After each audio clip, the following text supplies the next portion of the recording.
Welcome to the SeizeYourBusiness.com podcast and video blog. My name is Kevin O'Flaherty from O'Flaherty Law. I'm joined today by my co-host Jim Wazak from Success Enhancement. Hello, everybody. And our guest today is Evan Gersandi, the general manager of the DuPage Drones, a minor league baseball team in the area. So thrilled to have you here, Evan. Thanks for being here. Yeah, I appreciate you guys having me. Thank you for coming. Absolutely, been looking forward to this since we put it on the calendar. To be honest with you. So tell us just a little bit about the drone. Sure. Well, the DuPage Drones are a college summer league baseball team. So the question we get a lot is, are we affiliated with any major league team? And we're not. So all of our players are still in college. One of the stipulations is that they have to have NCAA eligibility remaining to play in this league. So the main draw for them is just to get that.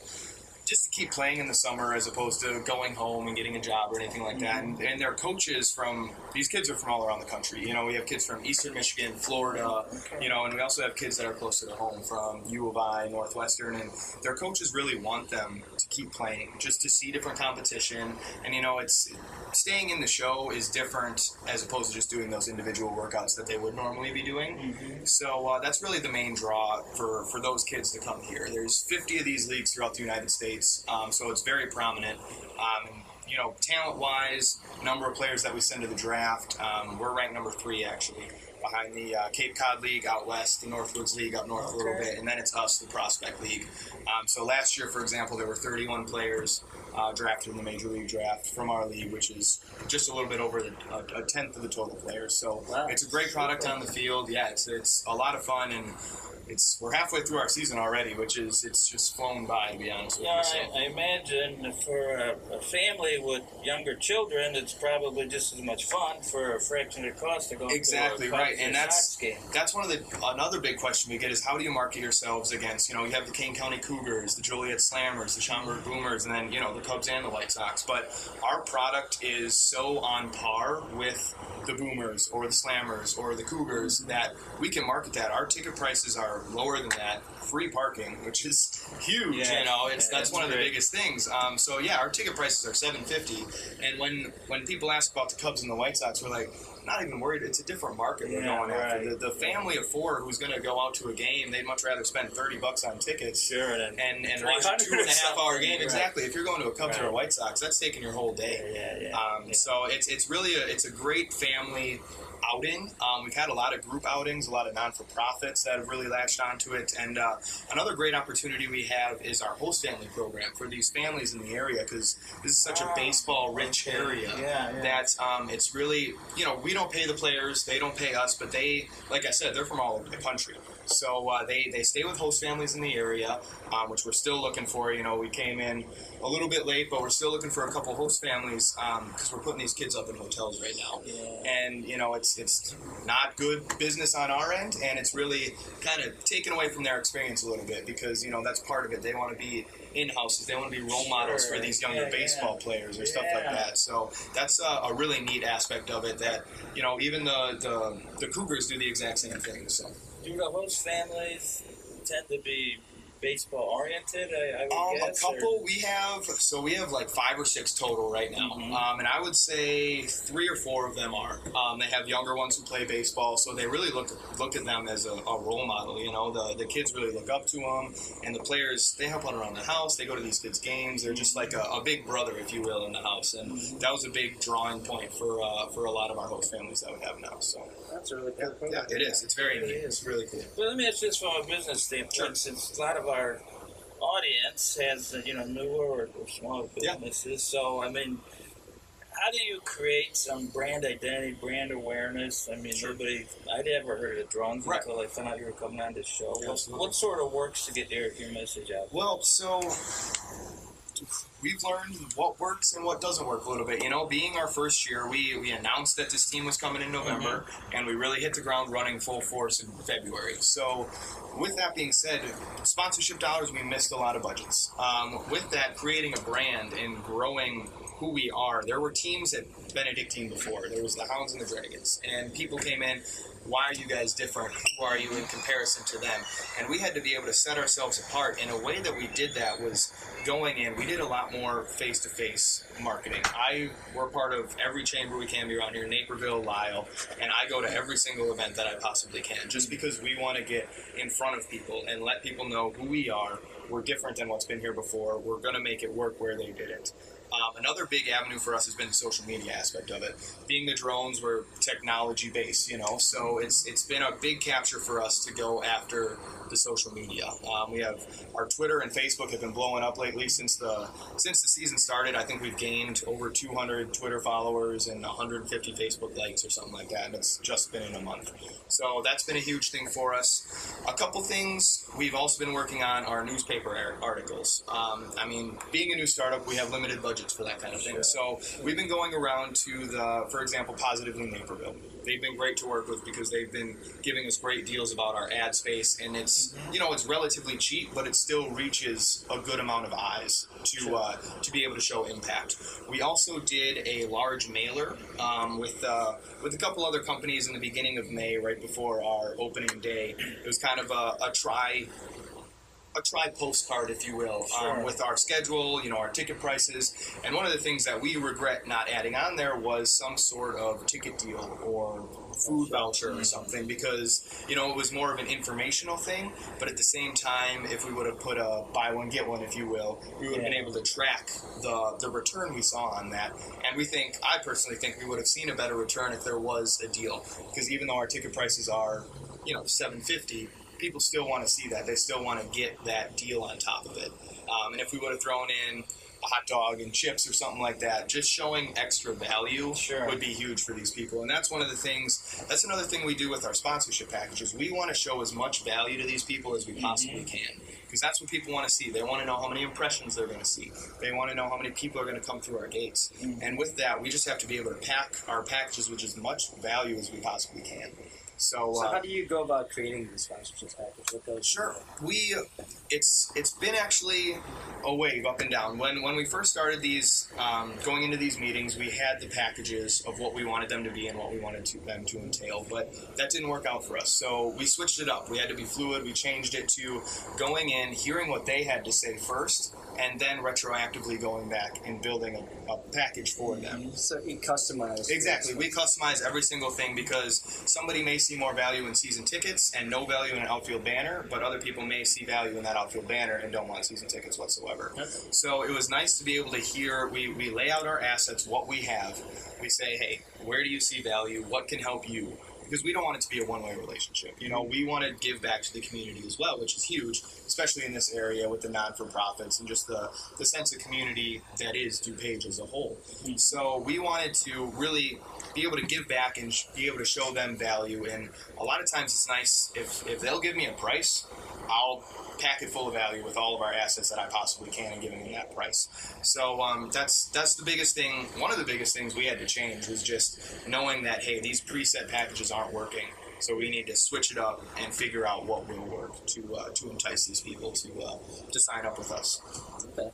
Tell me more about social media and because we talk a lot about social media on this show, and everyone's got a different strategy. Yes. Everyone's got a different thing that's working for them and what's not. And I'm always trying to learn more about that. Well, so like I said, we announced this team in November, and with that being said, we did a Name the Team contest just to get awareness out there, just start building that brand right there. So in November, the owner of the team, Josh Schaub, he announced the Name the Team contest, so people could write in and give us what they wanted the team to be named, and we had it was like 372 unique ideas that came in. So at that point, we were just it was a lot to sift through, let me tell you. So we were just Lisle baseball partners at that point. So we had our Twitter, and our vice president is actually in charge of most of our social media, and he uses Hootsuite. Oh, yeah. We use that too. I hadn't been familiar with it, but I've gotten a little bit more experience with it, and that our aim was to cast a wide net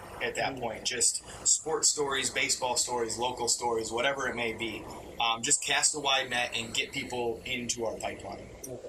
So before we even had the team name, we had 500 or 600 followers on this Lisle baseball.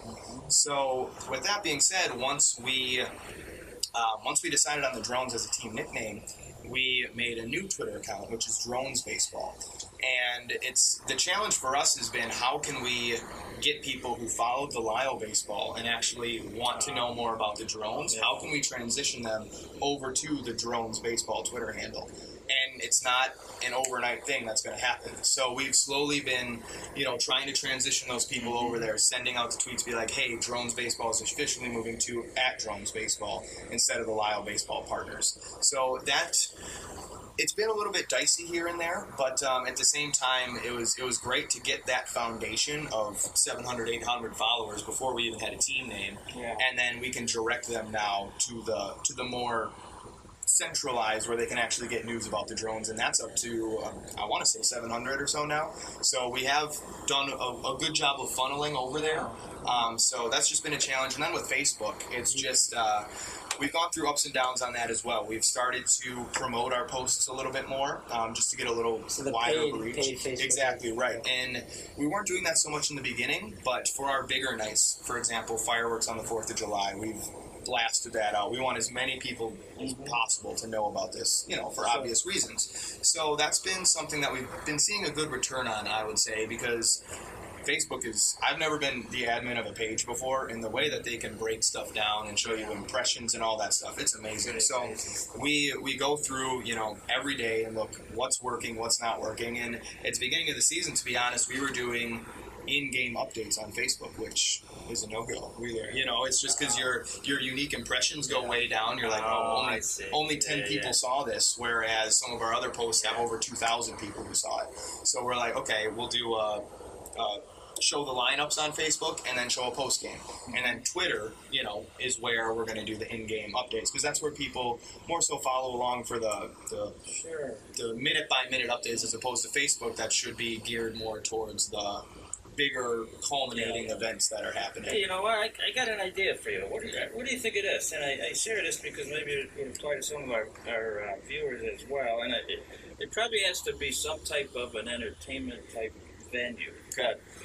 So you have somebody, maybe it's a college student, intern or something, do like video testimonials of the people at the game. Okay. Say, how do you like the, typical kind of stuff. Yep. Then what you do is you offer to your interviewee, say, hey, you know what? If you post this on your Facebook page, we'll give you something. Sure. A free hot dog or something. Right. That way you could potentially have all these people, they're all going to be excited. Hey, I'm going to post this video they did at the game. Sure. And now you're exposing yourself to all their contacts. Very true. I don't know if that would work, but it just popped in my head. We've done something along those lines, share campaigns. So we'll be like, hey, we have fireworks this day. For everybody who shares this, you get entered to win a party pack of 20 tickets, whatever it may be. And we've seen great return on that. So going off that, it's because it's the people who are on there, because obviously they have hundreds of different contacts than we do. So if we can get that shared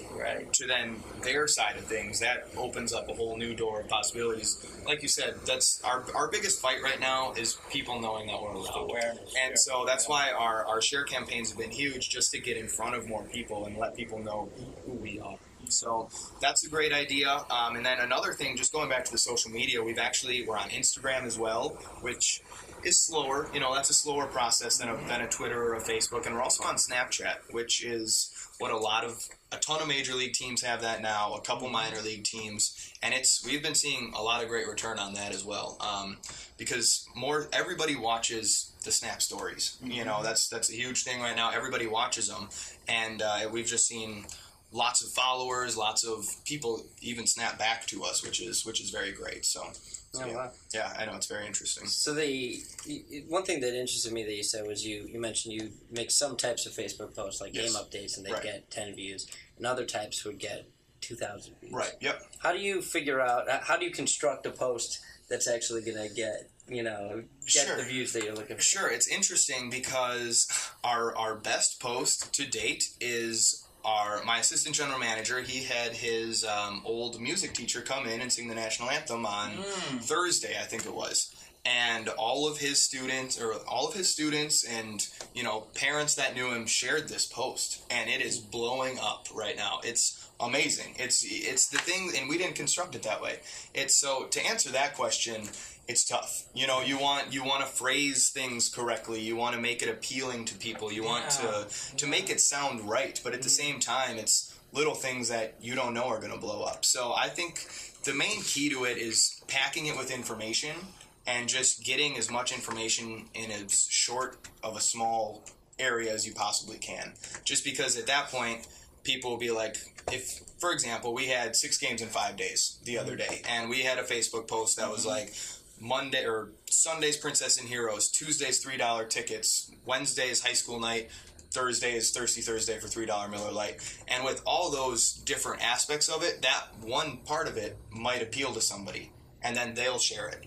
But, you know, what appeals to the Princess and Hero person may not appeal to the Thirsty Thursday night. But that still catches both of them in the same post, which will, you know, hopefully have them share it, like it, comment on it, whatever it may be. So to answer your question, I think just putting as much information in the post as you possibly can that is relevant to the people that like your page.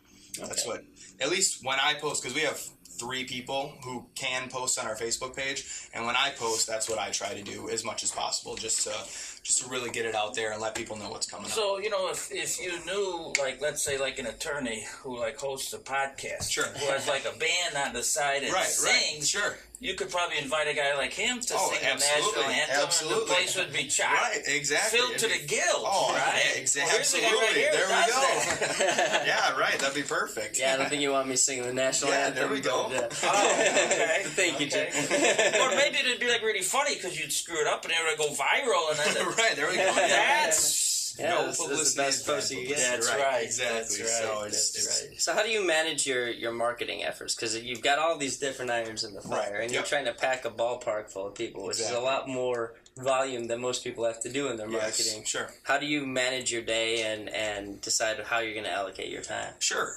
With social media, it's quick. So I mean, we were spending a lot more time on it in the beginning. But now that we're in the season, we have many other things to deal with. You know, putting on the actual show of a game takes precedent over what we're going to post on Twitter. So I would say in a normal day, we devote maybe 20 minutes to a half hour on our social media, just because we have our people in our funnel that they're already there, you know, and we need to go out and find other people. For example, one of my interns is at the Lisle Metro station handing out our schedule cards today. Okay. So it's just our marketing efforts right now. It's really, just like I said earlier, just getting out there, getting in front of people as much as humanly possible to let people know that we're around. We had Shaw Media came in and did a nice a piece on the owner, so that'll be out there. And like I said, the Positively Naperville, we're going to be in there again. The WGN. The gentleman's name is Scott Katoon. He works with technology, but he was at the game on Thursday, and he did a little podcast with the vice president. So, like you said, we have a lot of different irons in the fire right now, and it's tough to manage them all. But we're trying to allocate, and it's a learning process. You know, being our first year, we're still learning what's working, where we need to devote our time, and what we just need to completely scrap. So, with the social media, we've really taken not a step back, but we aren't spending as much time on it as we used to. And then we're going more towards the old media, if you will, back to the newspapers, back to the grassroots, handing stuff out. It's just because that's the best way to do it. You know, a lot of our fans, they're not going to be on social media. They don't know to look for us. Yeah, so if we can get out to people and be like, hey, we're here, look for us on social media, that'll get that person in our pipeline, and then they can start reading our posts on social media. So right now it's all about getting in front of people, letting people know we're around, and always being branded. Anything else you want to share? Yeah, any commercials you want to make for upcoming events or anything? Well, we are the only fireworks display in Lisle on the actual 4th of July, which we are coming to find out because we have Eyes to the Skies Friday, Saturday, Sunday. But yeah, hey, that's what we're hoping. That's why we're pumping that on Facebook so much. So we have fireworks every Friday and Saturday, and then on the 4th, which is great. And we also have Game Thursday, Thirsty Thursday. Miller Lights are $3, so it's a great deal. We've actually seen, since we implemented that, we've seen a lot of more people coming in just because, like I said before, they want to see that value. They want to see that extra deal when they're coming out to the ballpark. So those are important. Absolutely. If someone wants more information on the drones, what's the best way to reach you? Best way to reach me is honestly probably calling my cell phone or emailing me. My cell phone number is 262-623-0581, or you can email me at evang, that's EVANG, @dronesbaseball.com, or you can just check us out on Twitter, Facebook, which is all @dronesbaseball, and then our website is dronesbaseball.com. So we try to keep it even keel as much as possible. Drones Baseball. That's all good it branding. is. So, yeah, absolutely. Jim, how can people reach you? Yeah, you can reach me at 630-272-3895. Any performance issues in your business, or if you want to learn how to apply improv comedy to your business, feel free to give me a call. And Kevin? Yeah, and if you need legal work or if you'd like to be a guest on the podcast, you can call my office at 630-324-6666. We offer free consultations. I also have started recently a podcast that I do by myself about the law, which is much less interesting sometimes than this one, but sometimes for some people it's really interesting. It's learn-about-law.com. You can check that out there. So thanks so much, Evan. Great to have you. Absolutely. Thanks for having me, guys. I appreciate it. Been a pleasure. Great. Absolutely.